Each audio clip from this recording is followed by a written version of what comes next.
किसी गांव में एक गरीब मछुआरा अपनी पत्नी और छोटे बेटे के साथ रहता था। उसकी पत्नी बीमार थी और ठीक से चल फिर भी नहीं पाती थी। घर की हालत बहुत खराब थी, लेकिन फिर भी मछुआरा मेहनत से मछलियां पकड़कर अपनी आजीविका चलाता और पत्नी का इलाज करवाने की कोशिश करता। एक दिन वह सुबह सुबह मछलियां पकड़ने के लिए निकला। चूंकि पूरा दिन तालाब के किनारे रहना था, इसलिए उसने कुछ खाना अपने साथ रखा। जब वह नदी की ओर बढ़ रहा था, तभी रास्ते में उसे एक वृद्ध साधु मिले। साधु बहुत कमजोर लग रहे थे और उनकी आंखों में भूख झलक रही थी। मछुआरे ने पूछा, गुरुजी, आपने कुछ खाया है?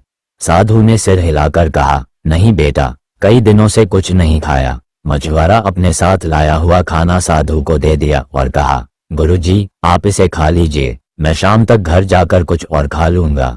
साधु ने मछुआरे की दरियादिली देखकर आशीर्वाद दिया, बेटा, मैं तुम्हें कुछ नहीं दे सकता, लेकिन याद रखना, तुम बहुत जल्दी धनवान बनोगे। मछुआरा साधु को प्रणाम कर आगे बढ़ गया और नदी किनारे मछलियां पकड़ने लगा। पूरा दिन बीत गया, लेकिन मछुआरे के जाल में एक भी मछली नहीं फंसी। वह निराश होने लगा।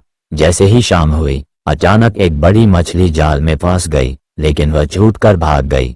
मछुआरा फिर से कोशिश करने लगा, लेकिन तभी नदी में जोरदार चक्रवात आया। उसकी नाव डगमगाने लगी और देखते ही देखते वह नाव पलट गई। मछुआरा पानी में गिरकर बेहोश हो गया। जब उसने आंखें खोलीं, तो खुद को एक अनजान जगह पाया। वहां चारों तरफ पानी था, लेकिन किनारे पर चमचमाते मोती और सोने के ढेर लगे थे।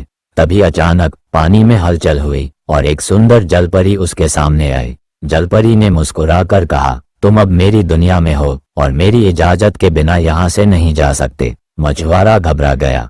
उसने जलपरी से विनती की, कृपया मुझे जाने दो, मेरी पत्नी बीमार है और मेरा बेटा छोटा है, उन्हें मेरी जरूरत है। लेकिन जलपरी सिर्फ हंसकर पानी में गायब हो गई। उधर मछुआरे के घर पर उसकी पत्नी और बेटा उसका इंतजार कर रहे थे।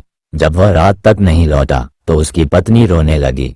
मछुआरे का बेटा अपने पिता को ढूंढने गांव के बाहर गया। चलते चलते वह उसी साधु से मिला जिससे उसके पिता मिले थे।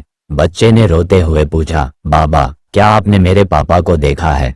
वह कल से घर नहीं आए। थोड़ी पूछताछ के दौरान साधु बाबा को पता चल गया कि यह उसी का बच्चा है जिसने मुझे भोजन खिलाया था।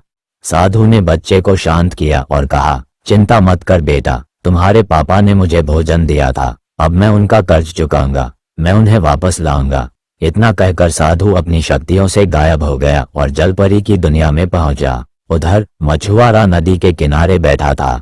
तभी उसने देखा कि एक बड़ा सांप छोटे मेंढकों को खाने जा रहा था। मछुआरे ने हिम्मत दिखाकर सांप को भगा दिया और मेंढकों को बचा लिया। ये देखकर जलपरी बहुत प्रभावित हुई। वह मछुआरे के पास आई और बोली, तुम बहुत नेकदिल इंसान हो, मुझे तुम्हारी अच्छाई पर भरोसा हो गया है। इतने में साधु भी वहां आ गया और जलपरी से कहा, यह इंसान बहुत दयालु है, कृपया इसे जाने दो। जलपरी ने सहमति में सिर हिलाया और कहा, ठीक है, लेकिन मैं इसे खाली हाथ नहीं जाने दूंगी। ये सारा सोना, मोती और खजाना इसके हैं। यह अब अपनी जिंदगी अच्छी तरह से बिता सकता है। मछुआरा भावुक होकर जलपरी को धन्यवाद देने लगा। जलपरी ने अपनी शक्तियों से मछुआरे को उसके गांव वापस भेज दिया। जब वह अपने घर पहुंचा, तो उसकी पत्नी और बेटा खुशी से रो पड़े। अब मछुआरे के पास इतना धन था कि वह अपनी पत्नी का अच्छे से इलाज करा सका। उसका बेटा अच्छे स्कूल में पढ़ने लगा और उनका जीवन खुशहाल हो गया। मछुआरा कभी भी अपनी अच्छाई और ईमानदारी से पीछे नहीं हटा। उसने गांव के गरीब लोगों की भी मदद की।